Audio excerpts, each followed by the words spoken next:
This week in baseball.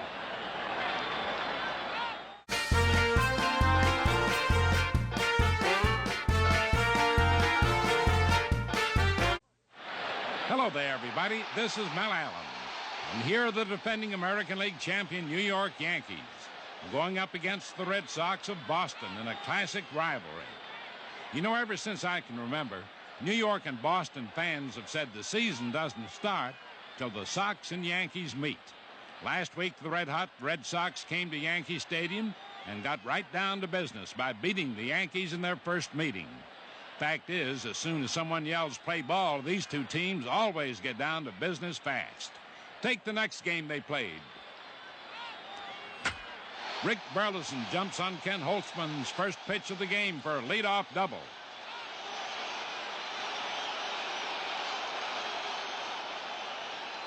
Next up, Fred Lynn also hits the first pitch. And just like that, the Red Sox have a run. See what I'm talking about?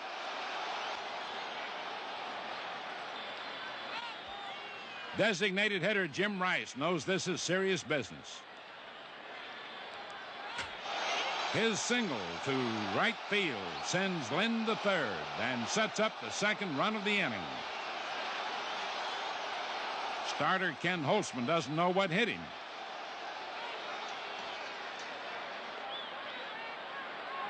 While his manager Billy Martin wishes the Sox would show a little mercy. But in the third inning, George Scott, the boomer, was in no mood for mercy. There's a long drive deep to right field, and it's going to be out of here. Scott and the Sox do this to everyone.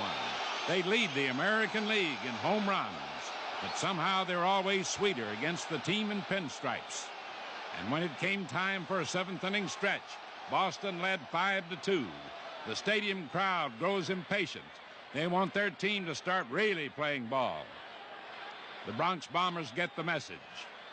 Defending home run champ Greg Nettles leads off the seventh with one of his specialties. And it's over the fence for a home run. The crowd liked that. And Carlos May liked it so much, he decided to try it. It's deep to right field. It's going, it's gone. That makes it 5-4. The Yanks on the march. But the Sox didn't heed the distress signal. Louis Tiant was left in. And after Bucky Dent singled, Willie Randolph lays down a sacrifice, and he almost beats it out. Now it's Boston's turn to worry. Mickey Rivers rips one to left. Dent rounds third and stumbles. But Carl Yastrzemski didn't see it. He fires to second, but it's too late to catch Rivers. And quicker than you can say Mick, say Therm, as Thurman Munson rings the register with a line drive base hit that sends Rivers scampering home. That puts the Yankees on top 6-5, and that's how the game ended. Thurman Munson would like to catch his breath, but these two teams allow little room to breathe. Last Monday night up at Fenway Park, the Yankees were holding a slim 5-4 lead, bottom of the ninth. Denny Doyle lines a hit to center. Mickey Rivers charges the ball. Butch Hobson wants to score the tying run. Watch, look out. How about that? That gave the Yankees another victory. But Munson can tell you they don't come easy. He wants to know when will any of this end, but he could probably guess the answer. The Red Sox won the next game, evening everything between these two old rivals. And the way things are going, looks like it'll take all summer to settle the issue. While the Yanks and Red Sox kept climbing over each other, an old nemesis was climbing also.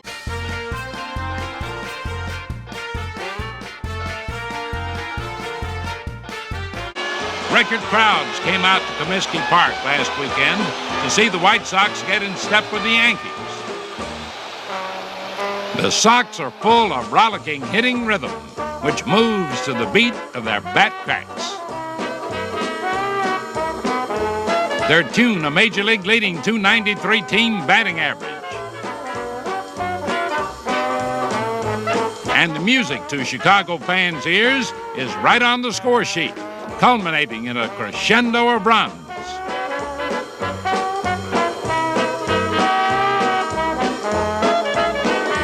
White Sox hitting was too much for Billy Martin's Yankees in the first game. The Sox won it 9-5. But Billy knows his boys can hit too, which they quickly did last Saturday. And that's a White Sox problem. They hit, but so do the other guys.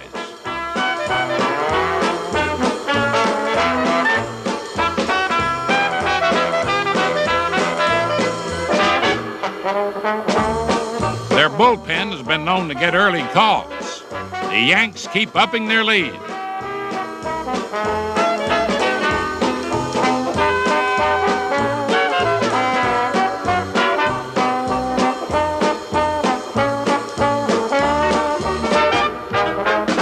Better step on it, fellas.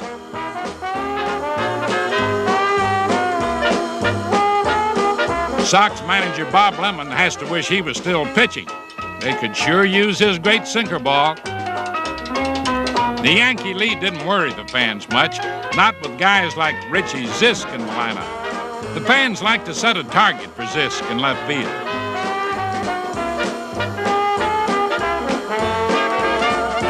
But watch, he overshoots it. It's going, and gone from Comiskey Park up onto the roof. That hasn't been done in 4 years. But don't bet Zisk, who leads the majors in homers, won't do it again soon.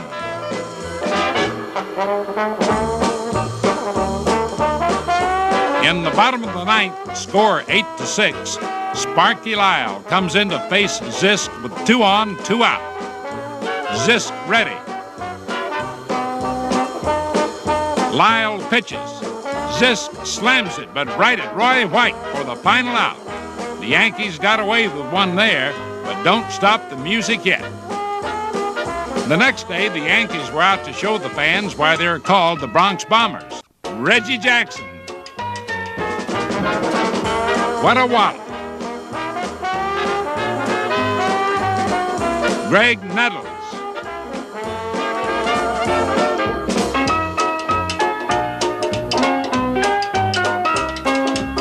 George Ziebert. George who? George Ziebert, a rookie who slammed his first Major League homer. He intends to be a Bronx Bomber, too.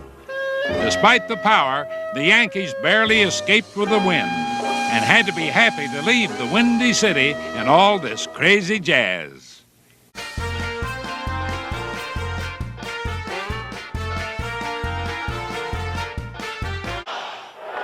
Fireworks flared in Boston this week, featuring Yankee Reggie Jackson, who asked manager Billy Martin what I'd do, and Billy told him in a manner less than cordial.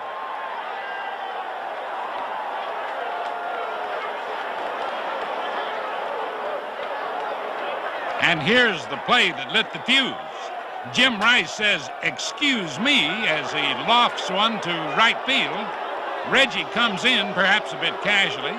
At least Martin saw it that way because a simple hit became a double for Rice. Billy was so angry, his coaches had to hold him away from his superstar. Maybe Billy had other reasons to be temperamental, as New York and Boston were fighting it out at first. But Yankee hits wouldn't fall because the Sox wouldn't let them. Watch.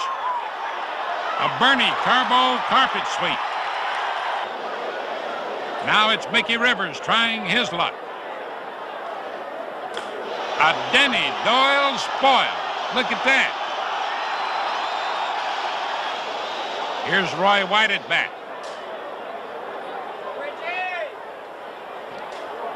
Watch this play. Great Scott by George Scott.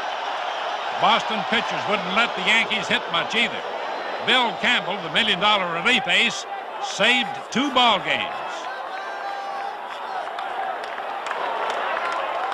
And aren't they sweet when your team jumps into first? Campbell saves them day after day. Ferguson Jenkins was one Boston starter who didn't need relief help from anyone. He went all the way, holding the Yankees to just 3 hits. But that's not the big story. What really happened at Fenway Park was 1977's version of the Boston Massacre. An awesome display of 4-ply power. Rick Burleson, Fred Lynn, Carlton Fisk, Carl Yastrzemski, George Scott, even Denny Doyle, Jim Rice, and on it flared. In 3 games, 16 Red Sox homers, a major league record. And 4 of those homers from a 37-year-old man, magnificent Carl Yastrzemski, having some kind of year. So are the Red Sox, who took over first place in the East. Fenway Park sounded like the 4th of July, but the fireworks aren't over yet. Yaz and the Sox will bring their arsenal to Yankee Stadium this weekend, and I wouldn't miss that party for all the British tea in Boston.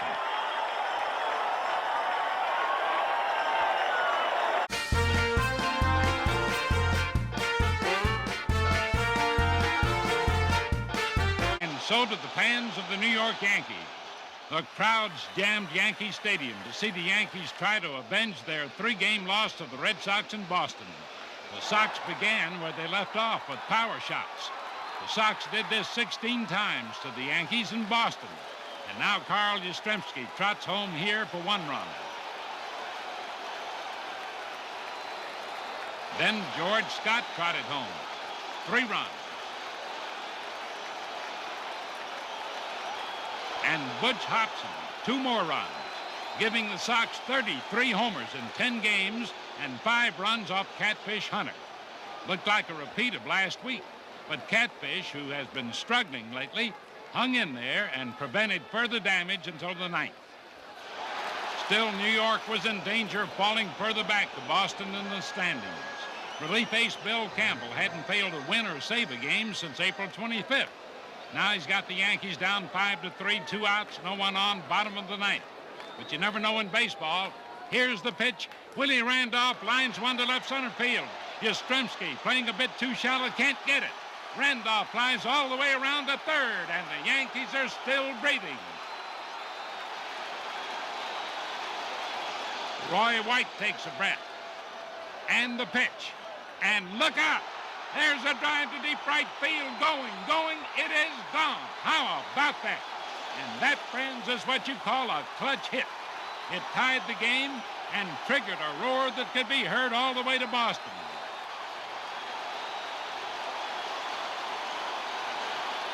White shot set the stage for Reggie Jackson. It's the 11th inning, the winning run on second. And in the dugout, Billy Martin is telling Reggie to do it. Get up there, swing that bat, and win this ball game. Reggie ready. And there's a line drive deep to right field, and it wins the ball game. Greg Nettles comes home with a winning run, and the New York fans let Reggie know he's home at last. So do his teammates. That must-win cut Boston's lead from 5 to 4 games and stopped the Red Sox winning streak at 7. The next day, Mike Torres stopped the Boston power streak. Yaz tries one, but it's not quite far enough. This was the first time in 11 games that the Sox failed to hit a homer. Meanwhile, it was the Bronx Bombers' turn to hit a few. Mickey Rivers up at bat. There's a drive going deep to right field, up against the facade of the upper deck. Greg Nettles up. There's another one, and it's good for 3 runs. And that proved to be more than enough for Torres, who wrapped up a neat 5-1 victory.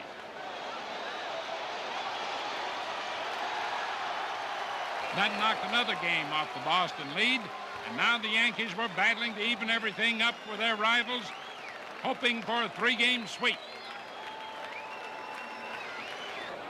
And to get it, Billy Martin challenged Don Zimmer's team the next day with speed and aggressiveness. Just watch this. At the plate, Roy White. On first base, Mickey Rivers. Watch now. Rivers with a good lead. There he goes. And the ball is hit into Rick Burleson's vacated position at short. The Yankees just went on running all afternoon. recapturing their aggressiveness of last year.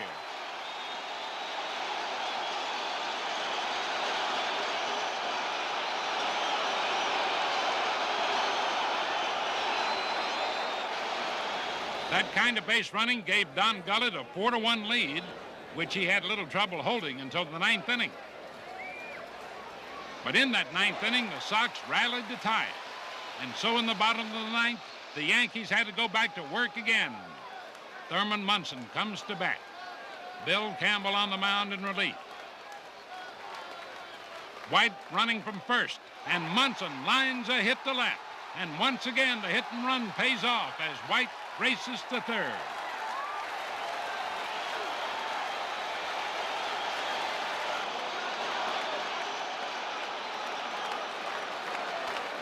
That set the stage for Paul Blair, batting with the infield drawn in.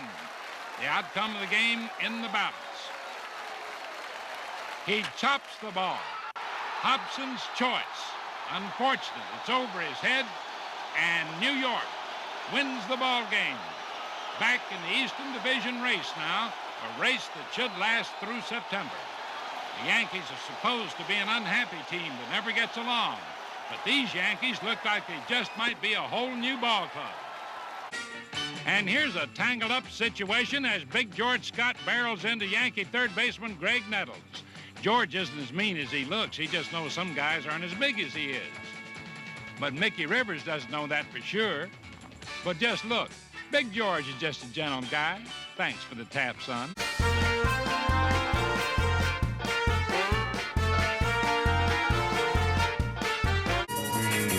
In the American League East, rookie Eddie Murray and the Baltimore Orioles gave the Yankees a big surprise, knocking New York out of first by taking 3 of 4 games, as Yankee killer Murray drove in 12 runs. That allowed Boston to move into first place with the Orioles hovering right over their shoulder. Baltimore fans are convinced that the Birds are in this race all the way. With plays like this from Pat Kelly, New York and Boston are convinced of this. The Orioles are big trouble.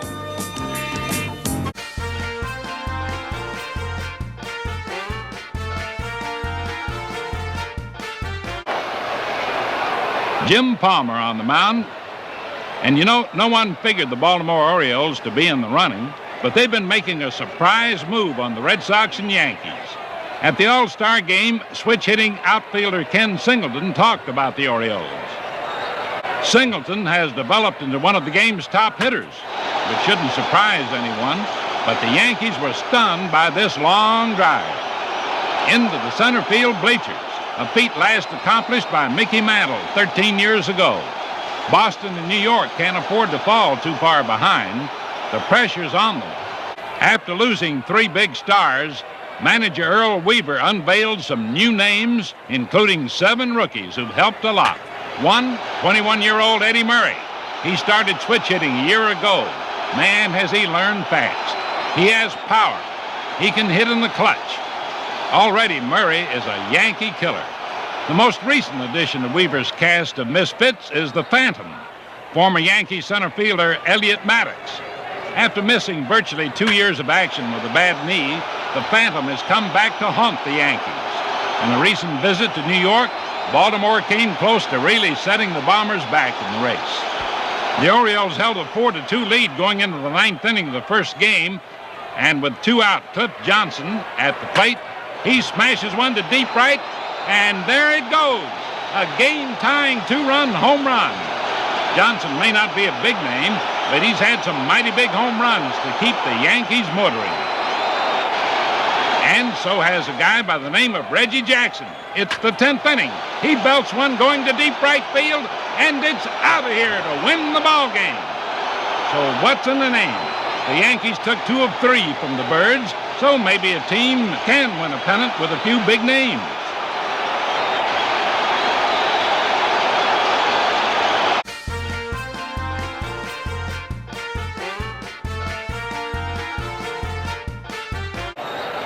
Your Mariners have caused plenty of irritation to other clubs already, Danny. Fact is, they've played .500 ball over the past 2 months. The Yankees, for instance, have not enjoyed their visits to the Kingdome. The Mariners took 2 of 3 from the Yanks this week, showed lots of speed, too. Rookie Julio Cruz steals second with a fadeaway slide. Greg Nettles rips one to left center, but watch Dave Collins race over and take it away. Exciting baseball like this, back to sharp pitching performance by Glenn Epp, who handcuffed New York to get his 6th straight victory.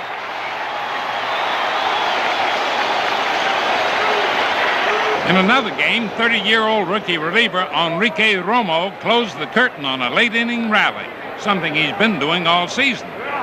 Strike 3.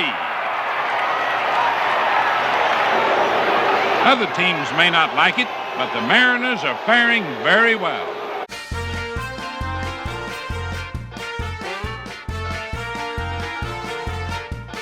The New York Yankees. Recently, the sizzling Yanks have been stealing the bacon from several contenders in the West. Richie Zisk belts one going deep into right field. The ball is going, but watch Lou Piniella. He leaps high, and he reaches over the fence and makes the catch. Highway robbery during an incredible 6-run Chicago uprising in the 9th inning that gave the White Sox a 10-9 lead. A crucial catch because in the bottom of the 9th with a man on, Chris Chambliss crashes a long drive to right field, going, and it is gone. Look familiar? It just had to bring back some memories of the Chambliss 9th inning shot that won the pennant last season. And it could be another vital blast for the New York Yankees in 1977. New York knocked the Texas Rangers out of first in the West with contributions up and down the lineup. Roy White, the quiet man, puts one away. And then high-stepping Mickey Rivers goes right on, slashing and dashing.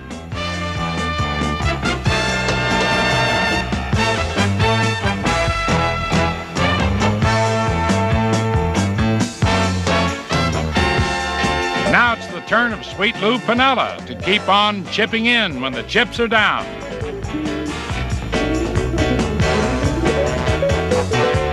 And pitcher Mike Torres, who in the last 4 years has been virtually unbeatable in the latter half of the season. This week, he notched his 7th straight complete game victory, including a win that helped sweep the Rangers. So fasten your seatbelts, because the defending champions are shaking everyone down in those wild divisional races in the American League.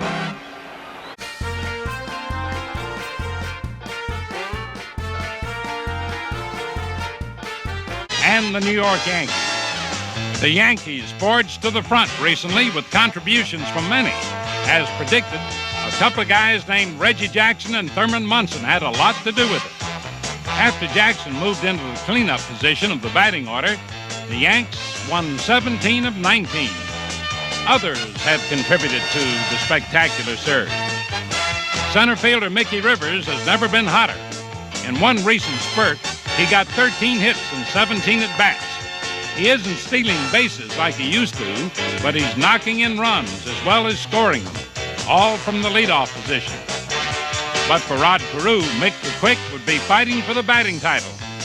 Pitcher Ron Guidry has been a pleasant surprise. Several months ago, the flame-throwing youngster was virtually unknown, but now leads Yankee starters in strikeouts, shutouts, and earned run average. But above all other Yankees, Greg Nettles has been the most productive. The brilliant fielding third baseman leads the club in homers, RBIs, and runs scored. Forget that low batting average because Mr. Nettles is a run producer. If he keeps it up in September, the Yankees could be mighty hard to catch.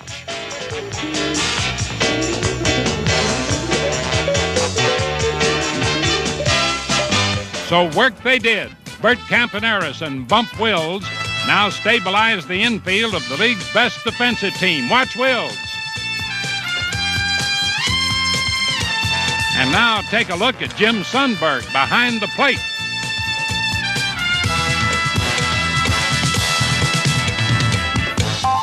Toby Harrah leads the Rangers in the power departments.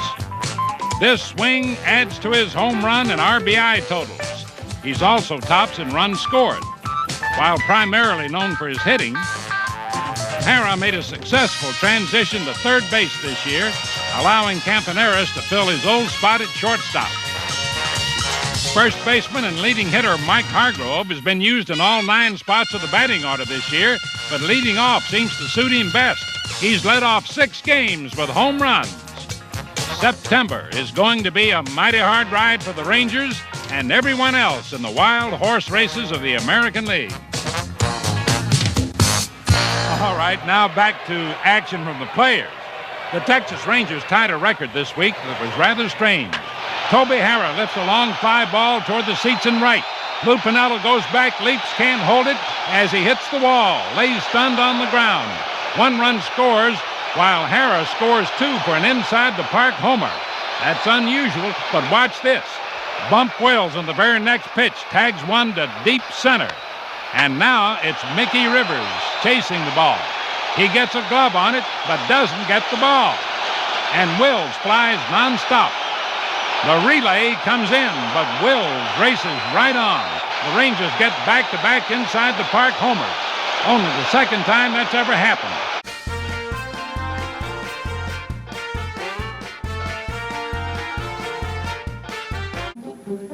Coming down to earth, Yankee slugger Cliff Johnson hits the deck for a strike 1 count.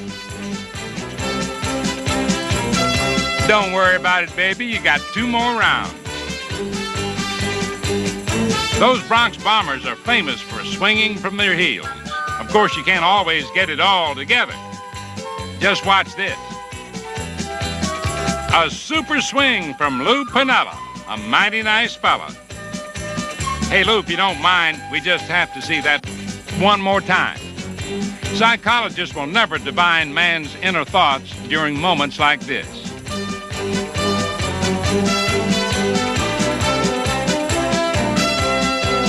Here's some quick thinking.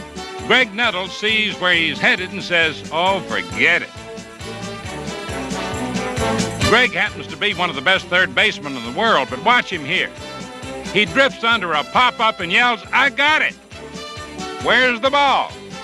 Not even the camera is sure, but there it is, just a routine pop to the shortstop.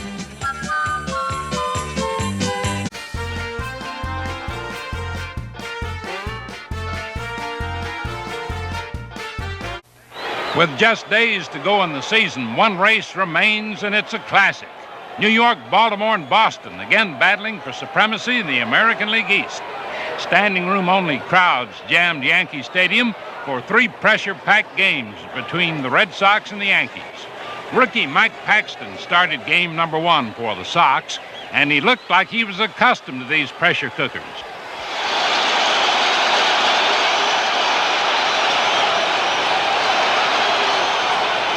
Yankee starter Ron Guidry showed early signs of nervousness. Before he had settled down and gained his control, Boston scored 2 runs. But Guidry hung tough, and so did his team. Mickey Rivers struck the big blow that put New York in front. And there it goes. It's out of here.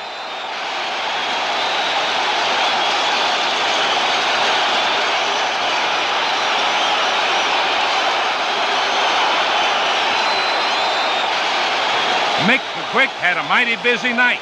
The Boston Power Company kept pushing him back to the fence, but potential homers in other parks merely became outs in the stadium.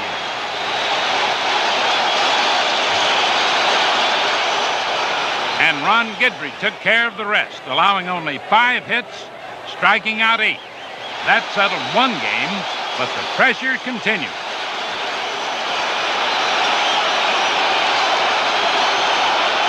Game 2, tension tuned to a fine pitch, alive with artistry on the diamond. Yankee killer Reggie Cleveland going for his 8th straight win over the Yankees. Inning after inning, the New Yorkers were silenced.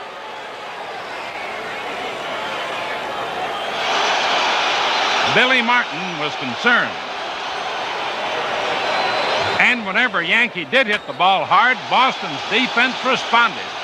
Carl Yastrzemski, how about that? Ed Figueroa matched zeros on the scoreboard with Reggie Cleveland, but with more difficulty. The jam-packed stadium was on edge as Boston loaded the bases in the top of the fifth. No one out, and Fred Lynn at bat. But watch. A home-to-first double play. Almost out of a jam, but there's still runners on second and third, and Carl Yastrzemski is coming to bat. He awaits the pitch. He drills it right back to the box. Figueroa stops it the hard way. Yaz is out, and the game remains scoreless. And sharp defense kept it that way. George Scott belts one to deep right, but now watch Reggie Jackson climb a wall.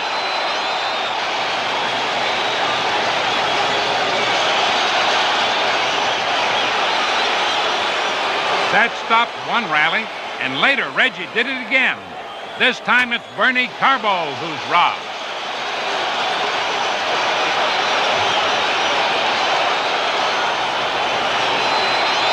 Man alive! The scoreless game finally came down to the bottom of the ninth. A battle of Reggies. Cleveland pitching to Jackson.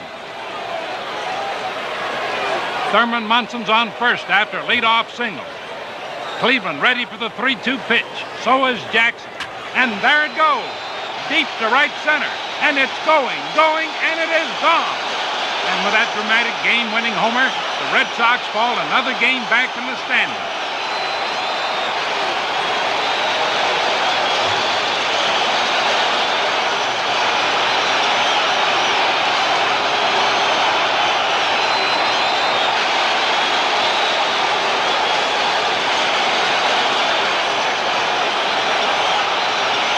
But Boston came right back in Game 3. Because of a shoulder strain, starter Mike Torres had to leave the game, and lefty Sparky Lyle was called on early. But too early this time. The Sox forgot about homers and chipped away for 6 hits in 1 inning. The last one, a 3-run triple by Denny Doyle.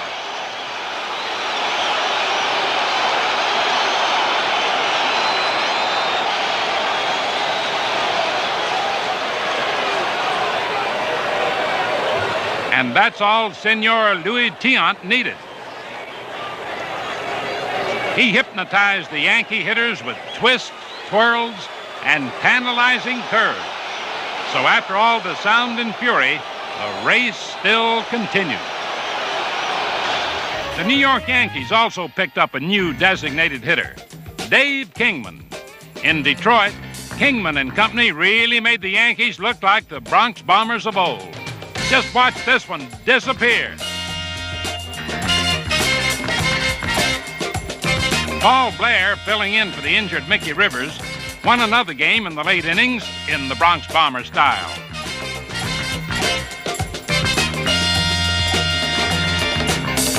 And Reggie Jackson took care of 2 more.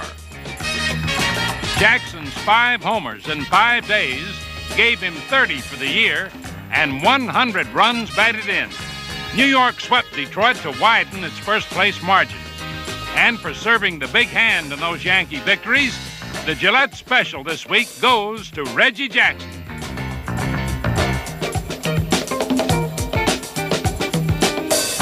With the race still far from settled, the Yankees moved on to Fenway for 2 more games with Boston.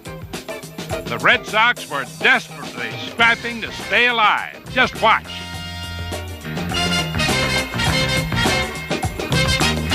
Carlton Fisk and Butch Hobson gave it all they've got. And believe it or not, Fisk caught the ball. The Boston catcher also caught the Yankee Pennant Express and slowed it down with his bat.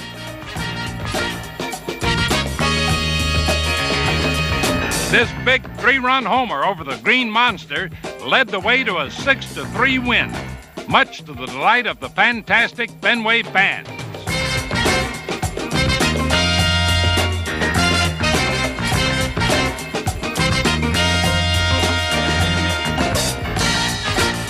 Reggie Cleveland avenged his earlier defeat and went all the way. Question is, who'll go all the way in the American League East? Who will wax? Who will wane? We may have to wait till the harvest moon in October to know the answer. New York's Greg Nettles and California's Bobby Bonds are also in that American League home run race. That's number 35 for Nettles. And if you're wondering why they call this the year of the lively ball, just consider this. More homers have been hit this season than any other in history. New York's Sparky Lyle has been a lifesaver, too. The Yankee ace has won 12, saved 24, and leads the American League in earned run average.